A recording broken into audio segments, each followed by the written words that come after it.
How's it going, guys? It's K Cars, and in this video I wanted to go over all the mods and everything that I've done to this Jeep Cherokee XJ. So for those of you that are new to the channel, right here is my 2001 Jeep Cherokee XJ, and I have a few modifications done to it, as you can see. So this video is gonna just get all the new people up to date and up to speed on what I've done to this Jeep so far. So starting off at the very beginning, like I said, this is a 2001. I got it a little bit over a year ago. When I got it, it was actually completely stock. It was very clean. It had a few rust spots, but that's to be expected for a 20-year-old Jeep like this. Mostly the biggest rust spot was right over here on the back of the driver's side rocker right there. And then the quarter panels back here were also pretty rusty as well. And as you can see, we got all those spots fixed up pretty good. Same thing on this side on the rocker. Now another rust spot that these old Jeeps are known for having are the door jambs in the bottom of the door sills here. So as you can see, I also got the door jamb replaced, which is of course part of the rocker right here. You can see the line where they cut and painted right there. Same thing over there. And then right here is where I fixed up some of the rust, and you can see it's kind of coming back right here. A few spots right down here. But basically what I did for this is I just sanded it off with a Dremel tool, and then I used primer. I think it's like the Rust Oleum, like a rust protection primer or something. Then I just spray painted over that. So I probably could have done a little bit of a better job removing the rust first, but yeah, it's not terrible. I'm pretty happy with how the rust removal process is going. The only other spot that still has rust is the rear bumper back here. So let me show you guys what that looks like. See, there's a few spots right there. Worst spot is right over there. So I think I'm going to end up replacing the whole rear bumper just with a stock one, because I definitely like how it looks stock, just, you know, with the lift and wheels and tires. So now that we've talked about all the rust removal stuff, let's actually go ahead and talk about the modifications that are done to this Jeep. So one of the first things that I did was replace the headlights. As you can see right there. So the stock headlights really were not that good at all. If you guys have stock headlights on your Jeep, you probably know what I'm talking about here. So as you guys can see, there is a pretty significant difference. You can definitely tell that they're a lot brighter. Obviously there on the right, you can see it's kind of like a yellow color. Then here you can see it's an actual LED. It's definitely a lot brighter. But these are actually from Quake LED, and they actually are pretty bright. So let me go ahead and turn them on and show you guys what they look like.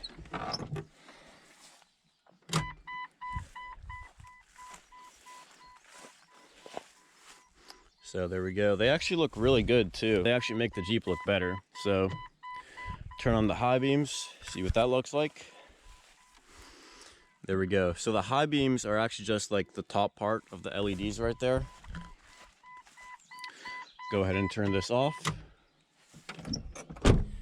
So yeah, one complaint that I do have with these headlights is that whenever the ignition is on and the headlights are turned off, the bottom row of the LEDs actually flickers. You can see just the bottom row of LEDs that are flickering. And it's doing that on both sides. Now, I don't know what the issue is with that or why it's doing that, but I called up Quake LED. They sent me a replacement set, and I replaced them, and they still flicker. They also sent me out an anti-flicker harness to put in, so I did that. It made the flickering a little bit better, but they still did flicker just a little bit. But it actually gave me a different problem. So whenever I had the anti-flicker harness in here, whenever I turned the ignition completely off, the actual headlights turned on. So obviously we can't be doing that. So I don't have the anti-flicker harness in here right now, so they still flicker. So that's my only complaint with the headlights. But whenever they're actually turned on, they do very well, and I'm really happy with them. Obviously it's a huge upgrade over stock. Yeah, that's one of the first mods that I did to this Jeep. I know it's not really like considered a mod, but it's one of the first things I did. So along with the headlights, I also replaced all of the exterior lights with LEDs. So, you know, brake lights, turn signals, reverse lights, turn signals up front here. The only ones that are not LEDs are the fog lights down there. I actually couldn't find like replacement bulbs for the fog lights. I know a lot of people just replace the fog lights with like small light bars, so I think that would be pretty cool. But for now, they're just the stock fog lights. Like I said, the headlights are from Quake LED, and then the rest of the exterior LED lights are from One Way Light. So all those except for the fog lights. So moving on from the lights, whenever I first got this Jeep, I did replace most of the fluids and filters. So, you know, oil, differential fluid, trans fluid and filter, oil filter, all that stuff. So those aren't really like modifications, but those are some of the things that I did whenever I first got this Jeep. I also did replace the valve cover gasket because it was leaking a little bit and it had a good amount of gunk built up around it. Now, something else that I did to this Jeep were install these tow hooks down here. As you can see, these tow hooks, I did get these from Quadratech. I believe they are made by Rugged Ridge. They actually attach to the frame in 2 different spots, I believe. So right here you can see the bracket that attaches to the frame. It bolts on right behind the sway bar, if you can see that. So yeah, that's supposed to be, I think it's rated for like 10,000 pounds or something. I might be mistaken, but I think that's what I remember. So I have an install tutorial on this thing if you guys want to check that out. But yeah, these things are very solid. Highly recommend. I think some of these Jeeps actually came stock with tow hooks right here. This one actually didn't, so I thought it would have been a good idea to go ahead and install these on there. You guys can't make fun of me for this next thing because it's not a mod at all, but it's something that I did to the Jeep. So, of course, gotta have those WeatherTech floor mats right there. I got all the WeatherTechs for the front, rear, as well as the trunk, so I just think they look good. They look better than the stock carpet ones, so that's why I decided to get the WeatherTech floor mats. All right, so now that we've covered all of that stuff, all the little things, let's actually get to the thing that you guys are probably here to watch, which is the lift kit and the wheels and tires. So the lift kit here is actually the Rusty's Off-Road 3-inch advanced lift kit. Now they do have a spring pack. They also have a 3-inch lift kit with shocks, and they also have the advanced lift kit, which is what I have here. Now you can't see it too well, but as you can see, there are the springs. There's a few other additional things that the advanced lift kit came with, such as an adjustable track bar, control arms, a steering stabilizer, and sway bar disconnects, and also extended brake lines. So I think the Rusty's Off-Road kit, the advanced lift kit, is the most complete lift kit that you can get for the Jeep Cherokee XJs. At least that's from my research. I couldn't find any other lift kits that came in a complete set like this. So that's the reason I went with the Rusty's kit. I think it looks really good. We can go to the back here and see what that looks like. There you can see I did get the full leaf springs, and it's not an add-a-leaf or anything like that. There's the new shocks, and you can kind of see the extended brake lines back there, maybe, probably not. But yeah, I think it looks really good. No, I didn't get any of like the crazy additional add-ons. Like, it's just the basic shocks, the basic springs, the basic control arms.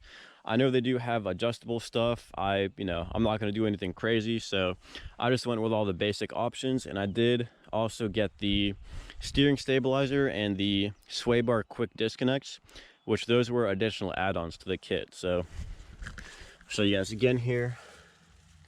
There's the quick disconnects, and then the steering stabilizer is right over there. You can also see the adjustable track bar as well. So yeah, I'm really happy with that lift kit. I think it's been holding up very well. I am planning on doing like a short off-roading video just to see how it compares to back when it was stock. I did take this thing off-roading when it was stock, and it was a lot of fun, performed very well for being stock.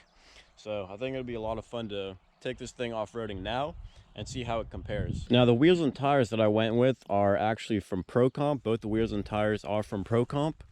The wheels are the Series 51 15x8 with a 3.75 back spacing. And I also went with the, I think these are called like the Quadratech Acorn lug nuts. So all black. Center cap is also from ProComp. And then the tires here are 31 by 10.5, as you see right there. And these are the ProComp Extreme MT2 tires. So of course, mud tires, I think they look really aggressive. And go to the side here, see the back spacing. course, the wheel is turned right now, so you're not going to be able to see it very well in the front, but we can go to the back here and see what that looks like. It does poke out just barely. I think it's just the right amount. Looks very good, especially coming down the road. You just see those big wheels and tires. I know it's nothing crazy, just a 3-inch lift on 31s, but I still think it looks really good like this. You know, I've heard that a lot of people say that 3 inches of lift is pretty much the maximum you can go without having a lot of problems. I know once you go over 3 inches, then a slip yoke eliminator is basically a requirement. And I know all Jeeps are different when it comes to that stuff. Like, not all Jeeps will have driveline vibrations after doing a lift kit. This one has slight vibrations even after just a 3-inch lift. But I've heard of people doing like 6-inch lifts or like 6.5 without having any vibrations and no need for a slip yoke eliminator. So it really just depends on your Jeep, and it's all just a specific situation. But anyways, a 3-inch lift is, I think it looks the best. Obviously, if you're doing like serious off-roading, then probably something bigger would be better. But once you go bigger, then there's also going to be more issues that you run into. And like I said, it's going to be a lot more likely that you're going to need a slip yoke eliminator and a different drive shaft as well. So if you look over here, I told you guys the 3-inch lift came with extended brake lines. You can see those right there. So I don't think they're actually required for a 3-inch lift, but I think anything over 3, you would have to get extended brake lines. Not too sure about that, but I got extended brake lines on this one just to make it safe. I know I mentioned a slip yoke eliminator and that I do have some slight driveline vibrations on this Jeep. So that's actually going to be the next mod that I do to this Jeep. I already have it ordered. We're just waiting for that. I did order it from Rusty's, and I think they're having a bunch of like shipping delays, so I'm not sure how long it's going to be before we can actually get it. But it's been 3 weeks so far since we got it ordered. So just waiting on that to come in, and then we can get it installed along with a Tom Woods CV drive shaft.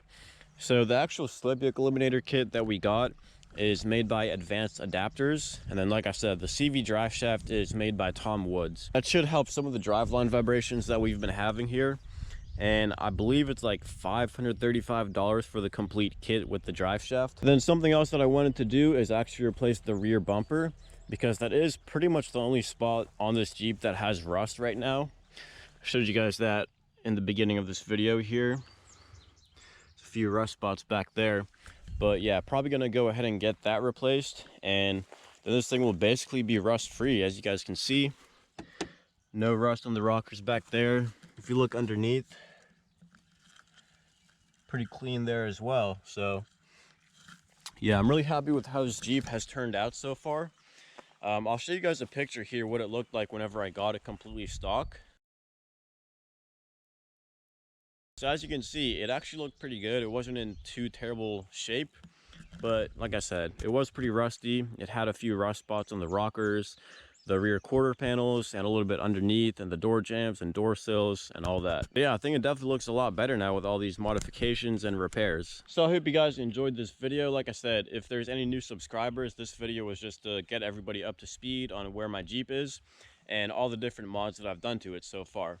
So I hope you guys enjoyed the video. If you guys have any questions or video suggestions for videos you would like to see in the future, make sure to drop those down below in the comments. And like I said, I am planning on taking this thing on a little off-roading trip and see how it does as compared to stock. So definitely subscribe so you don't miss that video.